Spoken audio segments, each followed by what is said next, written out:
जिसका बचपना इतना गरीबों का ख्याल रखता हो, हाँ हाँ यहाँ जो आ गए होंगे तो कितना ख्याल किया होगा। हाँ हाँ। लेकिन मैं उनकी ज़ाहिरी ज़िंदगी के बाद की बात बता रहा हूँ, यानी विसाल के बाद की।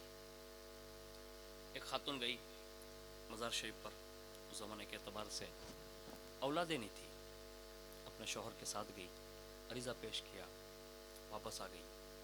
गरीब नवाज की दुआ से अल्लाह का करम हुआ, 1 साल के बाद अल्लाह ने खूबसूरत बेटा अता फरमाया। सुभान अल्लाह सुभान अब ये अल्लाह। कहानी नहीं है, ये किस्सा नहीं है, ये हकीकत बता रहा हूँ जो आपको मैं किताब में पढ़ के भी सुना सकता हूँ, मफहूम बता रहा हूँ।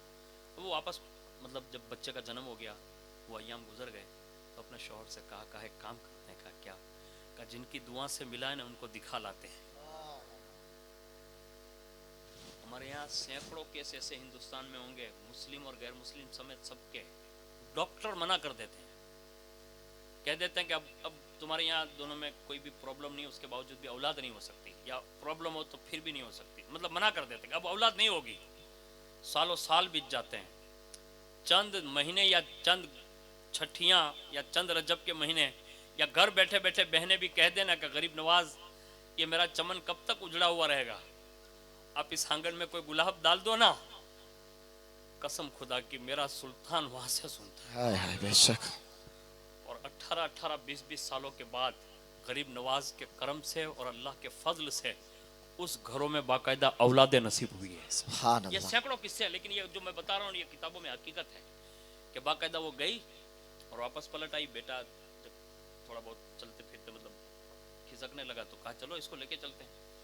माँ और बाप दोनों गए, गरीब नवाज के आस्थाने पर गए।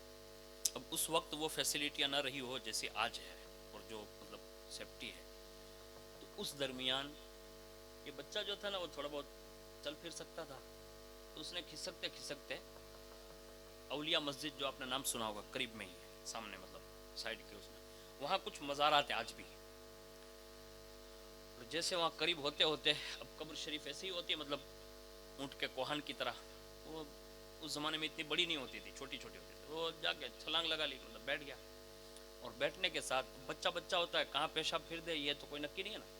अब उस ना समझ बच्चे ने वहीं कब्र पर पेशाब मतलब कर दिया, और जैसे वो कब्र पर पेशाब हुआ, अचानक एक मतलब लर्जा तारी हुआ कब्र पर, और बाकायदा जैसे किसी ने उस बच्चे को उठाया और पटक दिया हो, जैसे वो बच्चा तड़प कर कब्र से नीचे आ गया। माँ की नज़र पड़ गई। अब जैसे माँ ने बेटे को तड़प कर गिरते हुए देखा, या गरीब नवाज कहकर दौड़ी, उठाया, देखा तो बेटे की जान निकल चुकी थी। अब जिसको सालों के बाद मिला हो, अब आप सोच सकते हैं ना उस माँ की ममता का आलम क्या होगा।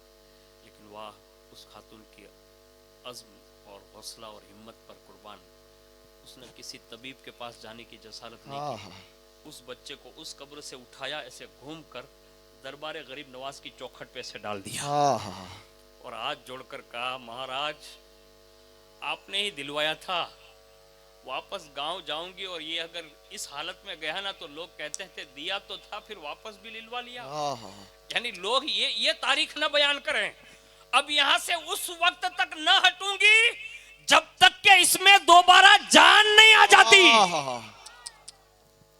पूछिए ना किसी डॉक्टर साइंसदान से, जाने वाले फिर वापस आते नहीं, और किसी साइंस में ये ताकत नहीं, और कोई दुनिया में ऐसी दवा पैदा नहीं हुई कि बाकायदा मरने के बाद दोबारा जिंदगी दिलवा सके। लेकिन इस माँ की ममता ने इतना तड़प कर यह जुमला कहा, मौरिखिन ने लिखा है कि उसी वक्त सरकार गरीब नवाज बन नफ्से नफीस कब्र अनवर से बाहर तशरीफ लाए, और उसी वक्त उस बच्चे की तरफ इशारा करके कहा बेटी रोती क्या है, देख तेरा बेटा जिंदा है। बस ये कहा, बेटे में जान पैदा हो गई, और फरमाया कहां इसका इंतकाल हुआ, कहा वो कब्र पर तशरीफ ले गए, वहां जहां बच्चे ने पेशाब कर दिया था, वहां खड़े रहे कब्र पर, और जो बुजुर्ग अंदर लेटे हुए उनसे कहा मैं गरीब नवाज बनकर आया हूं, यहाँ बच्चे भी आएंगे, बूढ़े भी आएंगे, जवान भी आएंगे, नासमझ भी आएंगे, वो आएगा ये सारी तफसील बयान की, और इनसे फरमाया कहा अगर पसंद है तो रहो, वरना अभी और इसी वक्त ये जगह खाली करके दूसरी जगह मुंतकिल हो जाओ। ओह और हुजूर बदरे मिल्लत लिखते हैं कि आज भी वो कब्र अनवर खाली है। अब जो बच्चे के खातिर अपने साथी को कब्र तब्दील करवा दें, वो गरीब नवाज हिंदुस्तानियों से कितनी मोहब्बत करते होंगे। सुभान अल्लाह, वाह। बस शर्त ये है, अकीदा ऐसा होना चाहिए